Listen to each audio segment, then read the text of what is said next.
ហេតុអីបានជាសត្វជ្រូកគឺជាសត្វមួយក្នុងចំណោមសត្វទាំង12រាសី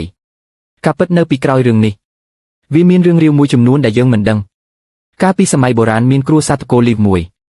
លីវយៀនអ៊ុយគឺជាអ្នកមានទ្រព្យសម្បត្តិស្ដុកស្ដម្ភម្នាក់នៅក្នុងតំបន់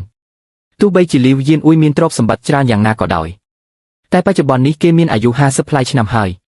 យរកតែកូនម្នាក់គ្មានហើយអំឡុងពេលនោះគាត់តែងតែរកគ្រូពេទ្យល្បីជាច្រើនអ្នកដើម្បីព្យាបាលតែហាក់មិនមានលទ្ធផលប្រពន្ធរបស់គាត់នៅតែមិនអាចមានកូនគាត់ពិតជាពិបាកចិត្តណាស់ដែលមុខរបររកស៊ីរបស់គាត់គ្មានអ្នកស្នងគេហាក់មិនអស់ចិត្តនឹងប្រពន្ធដែលមិនអាចមានកូនចំណែកប្រពន្ធនៅតែងតែព្រួយបារម្ភនិងពិបាកចិត្តពីបញ្ហានេះចំណែកអ្នកជំនួយលីវគាត់ស្រឡាញ់ប្រពន្ធគាត់ខ្លាំងណាស់គាត់តែងតែលួងលោមប្រពន្ធគាត់ថាមិនអីនោះទេមនុស្សល្អតែងតែព្រះប្រទានពរពេលវេលាចេះតែកន្លងផុតទៅពីមួយថ្ងៃទៅមួយថ្ងៃនៅថ្ងៃមួយពេលកំពុងញ៉ាំអាហារពេលល្ងាចស្រាប់តែប្រពន្ធហាក់មានអារម្មណ៍មិនស្រួលខ្លួនឃើញត្រីនិងសាច់នៅលើតុគាត់មានអារម្មណ៍ថាចង់ក្អួតអ្នកជំនួយលីវគេគិតថាប្រពន្ធគេមានជំងឺធ្ងន់ធ្ងរគេក៏បានឲ្យអ្នកបម្រើទៅតាមលោកគ្រូពេទ្យមកពិនិត្យភ្លាមបន្ទាប់ពីគ្រូពេទ្យធ្វើរោគវិនិច្ឆ័យលោកគ្រូពេទ្យក៏បានអបអរសាទអ្នកជំនួយលីវ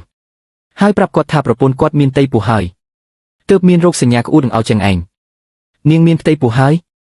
យតើពិតជាមានផ្ទៃពោះមែនទេចឹងគ្រួសារយើងមានអ្នកស្នងហើយកូនសម្លាញ់វាពិតជាអស្ចារ្យណាស់មិនយូរប៉ុន្មាន10ខែកន្លងផុតទៅប្រពន្ធអ្នកជំនួយលីវក៏បានឈឺពោះលីវយៀនអ៊ុយគេបានដើរទៅដើរមកនៅខាងក្រៅដោយក្តីបារម្ភពេលនោះឈ្មោះបាន3ទីរោគចេញមកហើយអបអរសាទទៅអ្នកជំនួយលីវនឹងនិយាយថាអ្នកស្រីបានម្រាលកូនប្រុសម្នាក់ឃើញដូចនេះអ្នកជំនួយលីវគេក៏បានសប្បាយរីករាយយ៉ាងខ្លាំងព្រោះត្រកូលលីវរបស់គេមានអ្នកស្នងហើយនៅពេលដែលកូនមានអាយុ2ខែលីវយៀនអ៊ុយគេបានរៀបចំពិធីជប់លៀងយ៉ាងអធិកអធមទៀតផងនិងបានអញ្ជើញសាច់ញាតិមិត្តភក្តិជាច្រើនឲ្យចូលរួមពេលឃើញកូនប្រុសមានសុខភាពល្អនិងគួរឲ្យស្រឡាញ់សាច់ញាតិមិត្តភក្តិគេក៏បានសរសើរកូនគាត់គ្រប់គ្នាថ្ងៃក្រោយប្រកាសជានឹងមានអនាគតល្អសូម្បីតែលោកបងស្វាដែលកំរសាអ្នកណាក៏បានលន់មាត់សរសើរដែរថាក្មេងនេះមានថ្ងាសពេញល្អត្រចៀកមានតងបើបង្រៀនគេឲ្យតឹងរឹងគេនឹងក្លាយជាមនុស្សមានទ្រព្យសម្បត្តិនិងយុស័ក្តិតើលោកដាក់ឈ្មោះឲ្យកូនរបស់ខ្ញុំផងបានទេខ្ញុំគិតថាលោកគួរតែដាក់ថាលីវហ្វូទៅខ្ញុំគិតថាឈ្មោះនេះល្អតើយ៉ាងម៉េចដែរអូឈ្មោះនេះល្អឈ្មោះល្អរួចហើយក៏បួសសាច់ញាតិមិត្តភក្តិញ៉ាំអាហារទៅជីវិតរបស់មនុស្សមិនរលូតរហូតនោះទេហើយក៏មិនវេទនារហូតនោះដែរលីវយៀនអ៊ុយសប្បាយចិត្តណាស់នៅពេលដែលចាស់ទៅមានអ្នកស្នងមុខរបររបស់ខ្លួនប៉ុន្តែដោយសារប្រពន្ធស្រឡាញ់កូនខ្លាំងពេកគាត់មិនបានយកពាក្យសម្ដីលោកបងស្វាយកមកពិចារណាតតែសោះនាងបានស្រឡាញ់នឹងថ្នាក់ថ្នមលីវហ្វូធ្វើឲ្យលីវហ្វូគេកាន់តែខូចនិងរឹងតឹងមិនស្ដាប់ណាឡើងគេតែងតែជាវីធ្វើបាបអ្នកបម្រើនិងប្រព្រឹត្តចំពោះអ្នកបម្រើដោយសត្វពីហោះនេះវាតែងតែវីតម្រិះស្ដីបន្តោសអ្នកណាដែលមិនធ្វើតាមអ្វីដែលគេចង់បានអ្នកជំនួយលីវឃើញហើយទ្រាំមិនបានក៏បានស្ដីបន្ទោសទៅកូនប្រុស2-3ម៉ាត់ពេលនោះកូនប្រុសរបស់គេលីវហ្វូក៏ជ្រួញចិញ្ចាំឡើងហើយក៏យំភ្លាមតែម្ដងប្រពន្ធគាត់មិនត្រឹមតែមិនស្ដីប្រដៅកូនប្រុសនៅទេផ្ទុយទៅវិញគេបែរជាមកបន្ទោសប្តីដែលចេះតែស្ដីឲ្យកូនដោយលោកលីវមិនអាចបណ្តែតបណ្ដោយបានគាត់ក៏បានជួលគ្រូមកបង្រៀនកូនប្រុសរបស់គាត់ព្រោះគាត់យល់ថាប្រហែលជាកូនគាត់អាចនឹងយល់ដឹងខ្លះនឹងធ្វើឲ្យគេយល់សាច់ការជាងនេះយ៉ាងណាមិចពេលវេលាគឺមិនចាំយើងនោះទេព្រោះលីវយៀនអ៊ុយក៏កាន់តែចាស់ណាស់ហើយប៉ុន្តែឆ្នាំក្រោយមកលីវយៀនអ៊ុយនិងប្រពន្ធក៏បានទទួលមរណភាពបន្តបន្ទាប់គ្នាក៏បន្សល់ទុកទ្រព្យសម្បត្តិដ៏ច្រើនសន្ធឹកសន្ធាប់ឲ្យលីវហ្វូដោយគ្មានឪពុកម្ដាយស្ដីប្រដៅលីវហ្វូគេកាន់តែខូខើនិងគ្មានសិលធម៌ថែមទៀតគេកាន់តែខ្ជិលច្រអូសនិងលោភលន់យូរទៅគេក៏វិវត្តទៅជាញៀនល្បែងស៊ីសងផងដែរគេតែចេញទៅលេងល្បែងជាមួយមិត្តភ័ក្តិរបស់គេនៅកន្លែងលេងល្បែងគេលេងម្ដងមិនតិចយប់ទេគេមិនព្រមទៅផ្ទះឡើយពេលចាញ់អស់ប្រាក់ក៏ដេញមេការរបស់គេឲ្យទៅផ្ទះយកប្រាក់មកទៅឯងទៅផ្ទះឲ្យមកប្រាក់500តម្លឹងមកប្រញាប់ទៅតែក្នុងផ្ទះរបស់យើងគឺមិនមានប្រាក់នោះទេ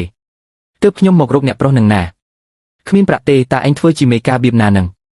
ចាប់តាំងពីលោកម្ចាស់និងលោកស្រីស្លាប់ទៅលោកប្រុសគិតតែផឹកស្រាលេងល្បែងមិនដែលខ្វល់ខ្វាយពីបញ្ហាគ្រួសារនិងអាជីវកម្មផងតើយើងនឹងមានលុយពីណាមកពិតមែនអីយើងមិនសូវស្គាល់អាផងយើងគ្រប់គ្រងយូរយ៉ាងម៉េចគឺយើងឲ្យឯងជាអ្នកគ្រប់គ្រងហើយតើការងារក្នុងផ្ទះគឺខ្ញុំជាអ្នកគ្រប់គ្រងតែមុខរបររកស៊ីលោកប្រុសត្រូវតែមើលការខុសត្រូវ